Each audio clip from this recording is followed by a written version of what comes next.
Ayan guys, ganyan po ang kalbaryo ni Arlo tuwing gabi.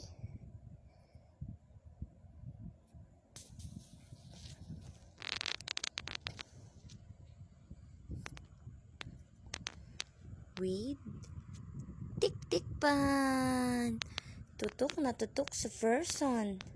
Kaya ganyan ang kanyang style sa pagtulog, bukangkang. Kasi ang tik-tik pan ay tutok na tutok sa person.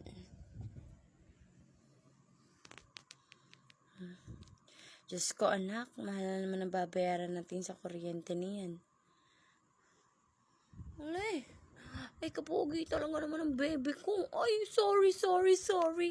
Naabala ang person. Huwag kang galit. Iba ka pa tumingin niya lagay na yan, ha? Sorry na. Sorry